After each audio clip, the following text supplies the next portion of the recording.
fashion to kick back towards the wing for Lady. Left now, lines them up. It's coming back. Ox is the biggest man there.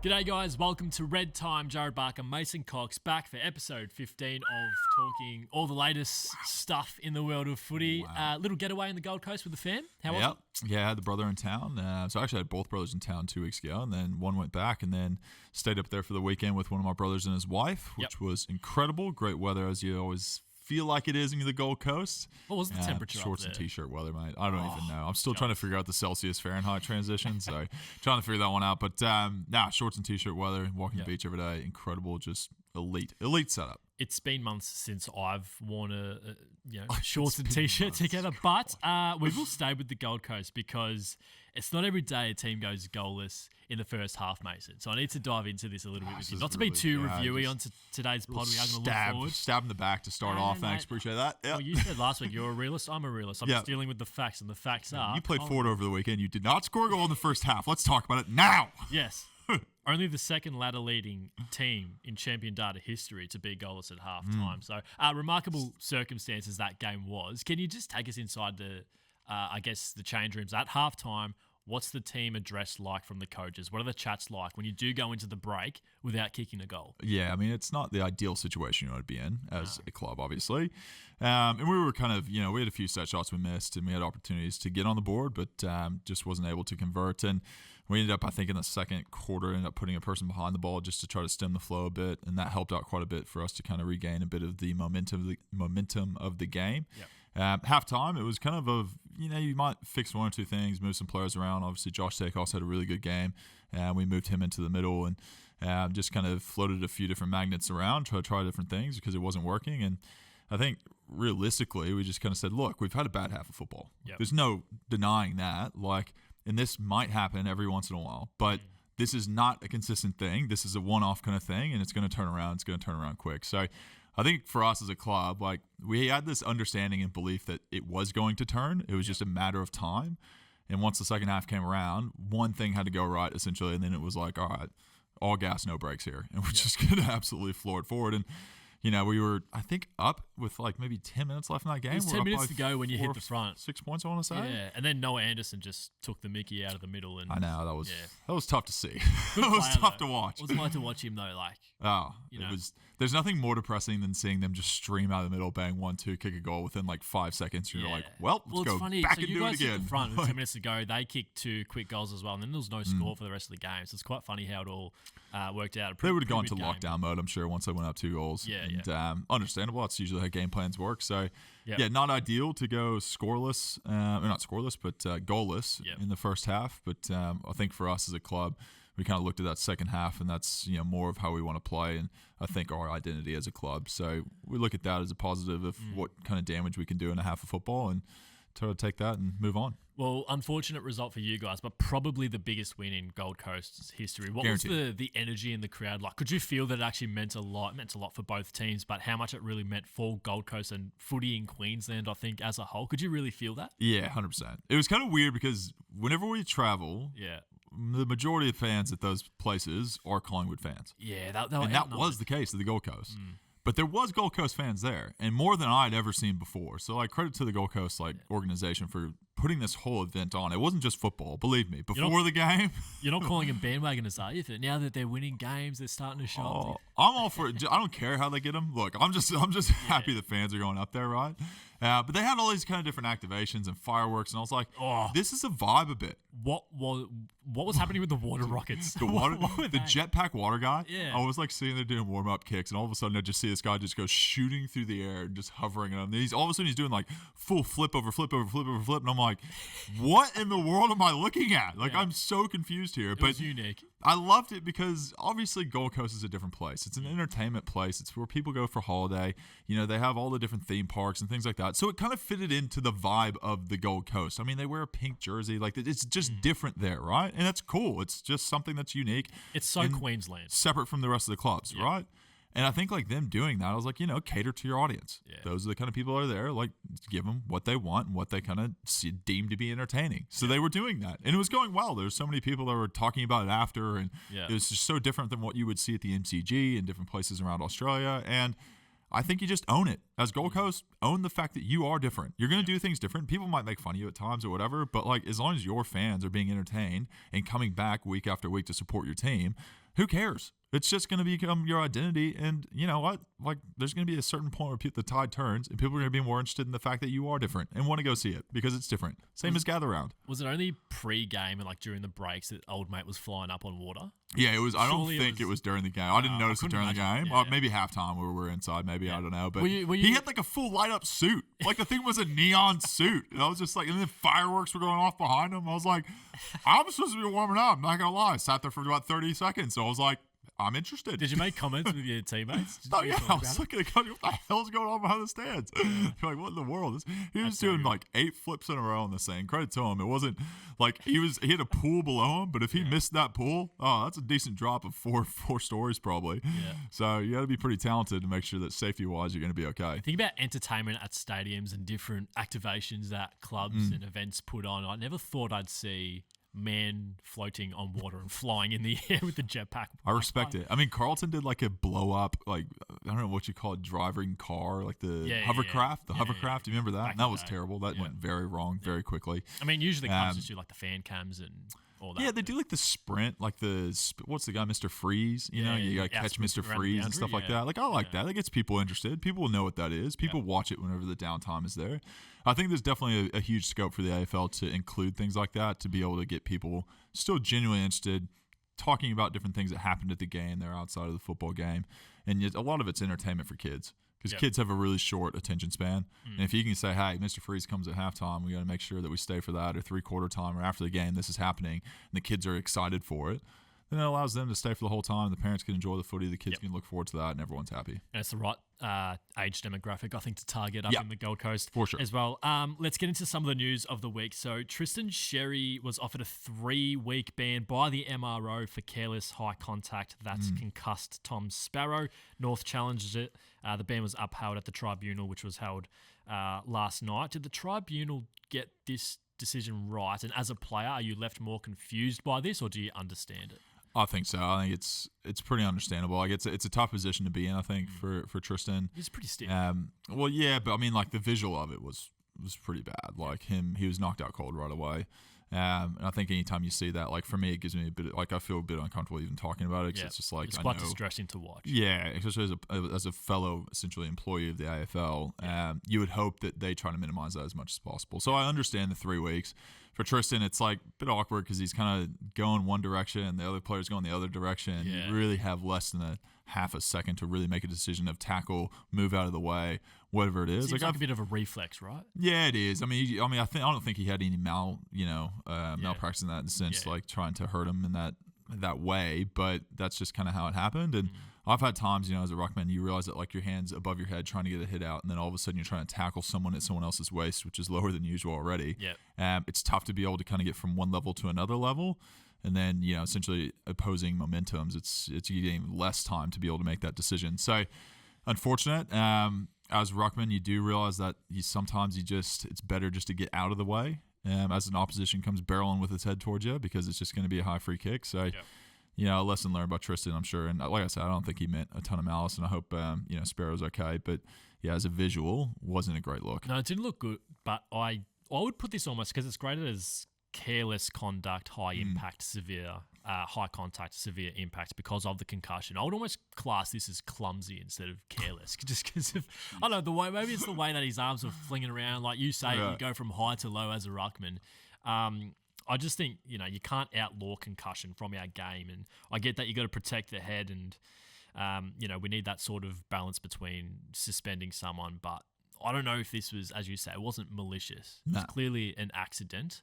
But I think this looks like the perfect 1 week suspension. I still don't think it's 3 weeks. We just don't have a system that allowed for it in this scenario because of the grading table, which I still think needs to be revamped. We've spoken about this on the pod. Yep.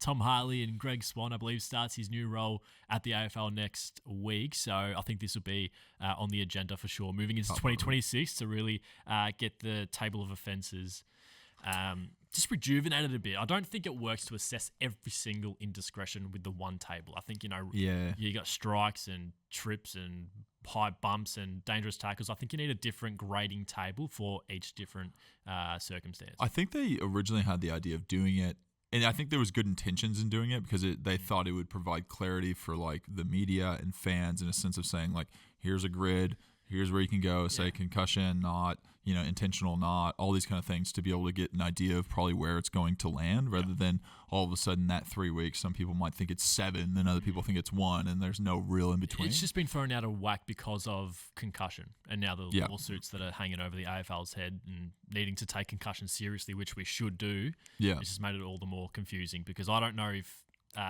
3 weeks for Sherry is a punishment that necessarily fits the crime. But speaking of that, inconsistent punishments across the industry in general. So you can look at Tristan Sherry getting his 3-match ban, but then you can look at 4 weeks for Jack Graham's self-reported anti-gay slur against an opponent a couple of weeks ago. 4 weeks for Noah Bolter, although that was an off-field charge, so he was dealt with by the law in front of the courts and given his community corrections order. He was given a hefty fine. He has the curfew as well. So that was club imposed and endorsed by the AFL, that 4-week ban. So it's a little bit different.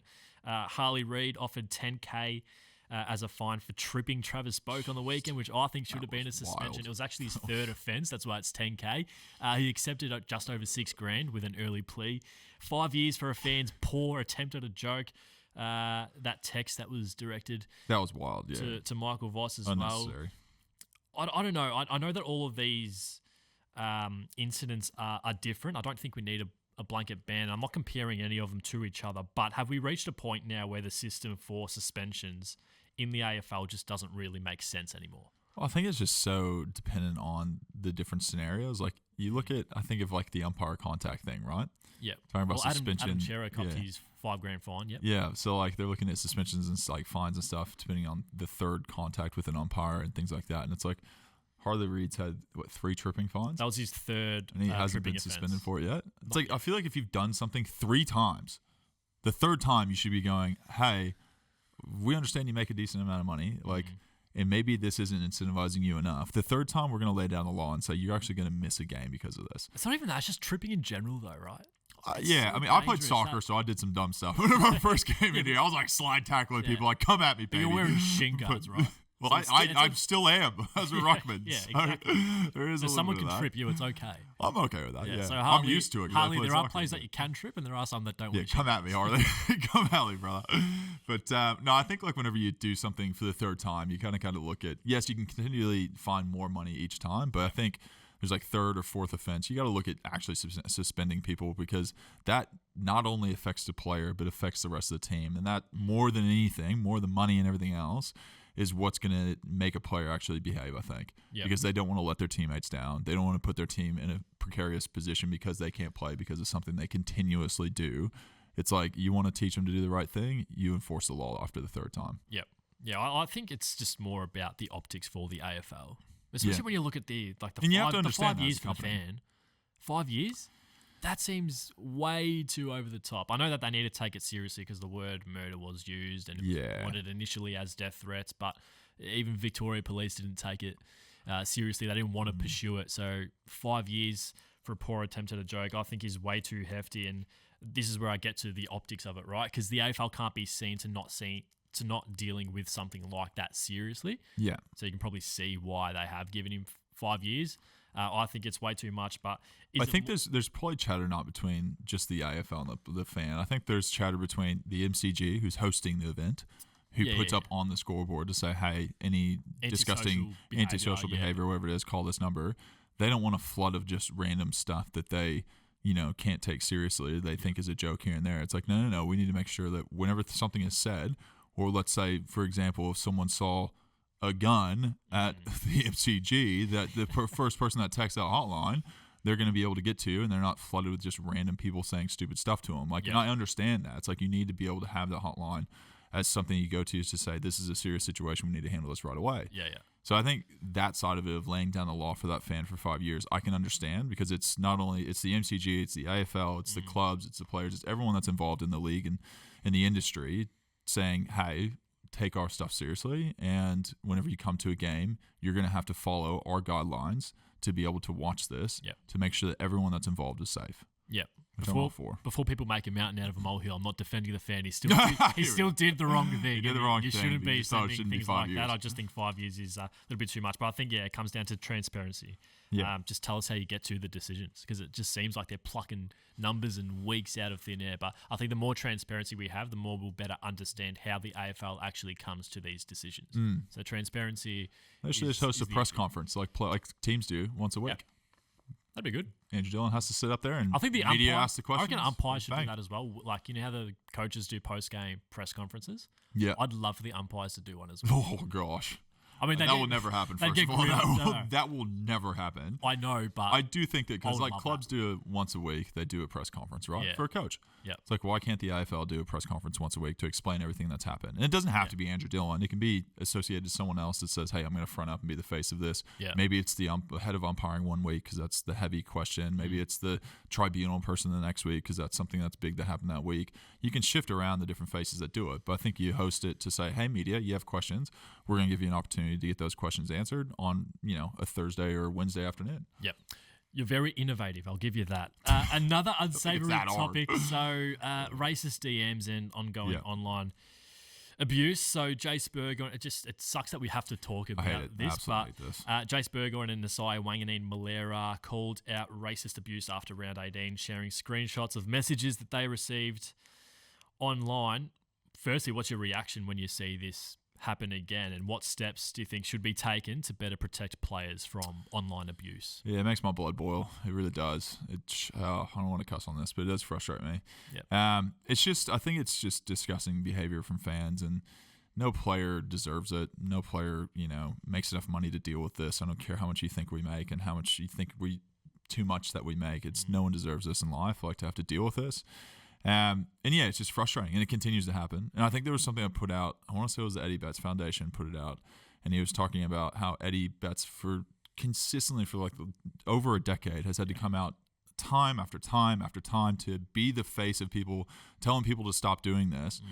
And I kind of almost had this feeling of I would be absolutely sick of this. It would be so tiring to consistently have to do this over and over again and keep seeing attitudes and people not changing their way of doing this. You have to understand that this is not appropriate and that's not acceptable. Yet people consistently keep doing it. So I think there's a frustration probably from the community, frustration from the players, obviously, frustration I think from also the AFL industry that this is still happening. The way to be able to fix this, I've thought of a million different ways, and I don't know the answer. I keep trying to put it back on essentially social media. These big conglomerates that have billions of dollars, if not probably close to $1 trillion now, putting things in place to minimize this. I think of one thing is if someone puts something that's a word that is an anti-gay word or a racist word or something like that, there can be easy target words. I mean, I know as a player you can minimize those going through. I think Instagram as a company, if you write something like that and you click send before it goes to the person, a pop-up message should come up and say, hey, the word that you have used in this message may be threatening or may be racist wording.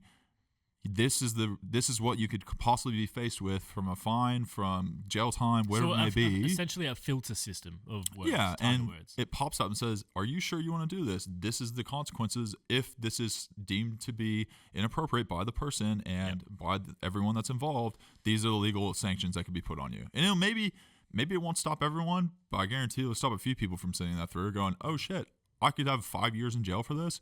Probably not worth sending this through to this random player. And I think that just goes, oh, maybe this is the last step before something's sent to maybe restrict people from actually getting it through. Yeah. Well, the issue is, if someone's going to send that message anyway, they probably don't care about a pop-up message that's going to come through. But maybe, what's the detriment to having that? Yeah. I don't see any. There's no negative impact. No. And it's yeah, here's a double check to make sure that you really are really wanting to send this, mate, because you could face up to 5 years in jail or however many years in jail or this kind of fine if this is deemed to be inappropriate by both parties. Yeah. And it's like, yeah, that might de-incentivize someone who didn't realize that there was actual jail time that could be associated with putting out these messages to different players. Yeah. I don't know. I just look at it as maybe that's one option. I don't know the answer. I hope there is an answer out there, but I think it's a step in the right direction. Well, speaking of jail time, there was a man in the last few weeks who was charged and arrested by Vic Pole for allegedly racially abusing an NBL player, Montrezl Harrell, online. So he faces court in August, and hopefully there's a similar situation that can happen in the AFL, because the sooner we stamp this sort of stuff out, society will be better for My biggest advice is actually, because as of right now, it's impossible to stop someone from sending it. My biggest advice for players is to try to get educated. Ideally, I'd love for someone to go into the clubs to educate them on how to restrict people from sending that. Yep. So you can block certain words. Like I have words on there that are blocked from SEPO to being like all these kind of disgusting behavior, essentially like kill, anything like that. Like I've had people send all kinds of disgusting stuff, and I just now have trigger words that essentially say if there's a word that I've deemed to be something I don't want to see, instantly that message disappears and it doesn't go through. Yeah. So I think educating the players to try to protect themselves is the best option at the moment. Yeah, education's a big thing on both sides of the coin. Next one. So the AFL's 20th team. I know we've spoken about Tassie on this pod a fair bit, and they keep on coming up, but they're locked in as the 19th team. We know that, set to join in 2028, we think anyway. So we'll see if that happens. But the attention will start to turn towards the 20th team, which is obviously going to come at some point eventually as well. So where should it be? Because the Northern Territory is the obvious and romantic choice. It would also make the AFL a truly national competition in that case. But there are strong cases to be made for a third team in WA or South Australia, like traditional heartland footy states as well. That some might say that they could be better set up for long-term success than the NT would be. But where do you think the AFL's 20th license should go? Realistically, Darwin. I think there's a push, and there's been statistics around Indigenous involvement in players in the league. I want to say from Indigenous background, like minimizing over the last few years. So I think that'll maybe, continue interest for the Indigenous community to be involved if they feel like as though that Darwin team is, maybe it has more Indigenous players in a sense that people want to go there and they feel comfortable spreading their culture there, and it's a real cool place for them to be able to celebrate that. I think that's probably ideally it. I would say Darwin. What do you think? I get the emotional pull of the NT, and it's genuinely a market that we should try and reach into a little bit more. It makes sense because it'd be awesome, but setting up a new club needs to be more than just a feel-good story. It needs to be really, really set up professionally. It needs to be, it needs to have the proper infrastructure and the financial viability, strong pathway systems, which I think the NT do have an academy now, which is good. So I want it to be the NT, but time will tell if it's actually the most sustainable option for long-term viability, because I still think South Australia and WA as footy states, they've got the could be good infrastructure choices. too. Yeah, they do. Which is big. TIO stadium up in like Darwin's governments all right, would love that too, right? Because the AFL needs to tick it off. You need support from state governments. You need support from the community, which you're going to get anywhere. You still haven't answered me, have you? I have a rogue one. Okay. I have a left field one. I think you might agree with this. I'll be the judge of that. Okay. I think we take the game internationally. Now, where do you think I'll say internationally? This is the better question. Where do you think internationally I'll be? I reckon this is a trick question, because you think that I'm going to say somewhere in the US. No, not in the US. Okay. I don't know what you'd be. New Zealand. Not in New Zealand. Do I get one more guess? One more guess. I'll give you. It's a different country. Different country.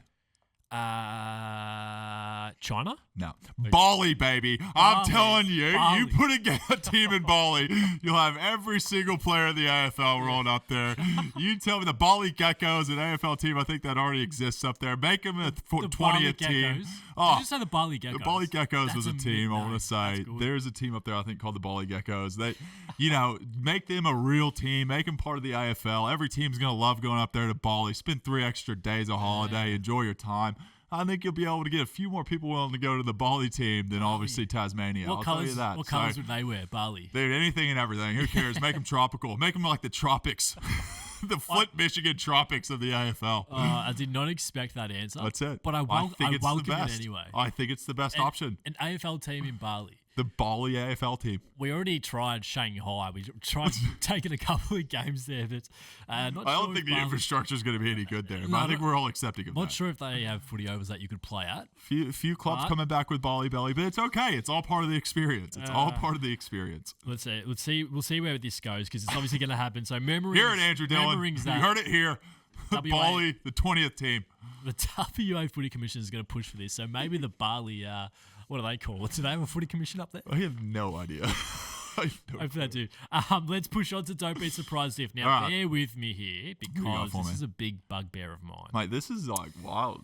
It's not wild. No, it's not wild. People have been talking about this for a long time. I've spoken to a lot of people. This is very specific, though. Don't be surprised if people finally start noticing how cooked some of the number 11 Guernsey spacings are. And I don't know if you've noticed this, but you look at Dan McStay's number 11 and the 2 1 digits on his back. Yeah. Very, very close together. Very close. Like they're really tight. Yeah. You look at Tom Papley's 2 1 digits, no breathing space at all. And you compare it to someone like a Connor Nash. Yep. Too much breathing space. Too much breathing space. Yes. Okay. James Aish's number 11 on his back, the 2 1 digits. Yep. Look like they're in a long-term relationship. Wow. So they're quite separated. So you have this drastic difference between 2 number 1s that are just practically touching each other and 2 that are in different postcodes. The middle gap. So I had to look at this. That's what you're worried about. And no, well, I wanted to look at who has the best number 11. Okay. Whose number 11 is actually spaced out right? nicely. Who's got it structured and balanced really nicely on his back. And I've picked out a few here. So Max Gawn, good number 11. You've done some research. Tuke Miller. Lincoln McCarthy hasn't played recently, but he's got a good 11. Have a look at it. Okay. Tim Kelly as well at the Eagles. Now, I did some digging. What do they all have in common? They all wear New Balance.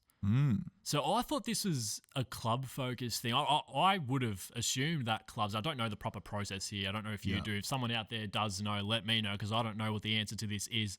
I just assumed that clubs would use some sort of heat press system to get the numbers on. Okay. But according to this, it could be all down to the apparel brand that different clubs wear. So 2 clubs wear Nike, Collingwood and Sydney. Yep. Papley with the tight 11 and McStay with a tight 11. Yeah. Okay. I see where you're going here. Who wears ISC? One club. Probably GWS. One club, Connor Nash. The really spaced out 11. Wow. Okay. One club wears Burley Seacombe. Fremantle, James Aish. Never heard of that, but keep going. I never did until I did the research, research as well.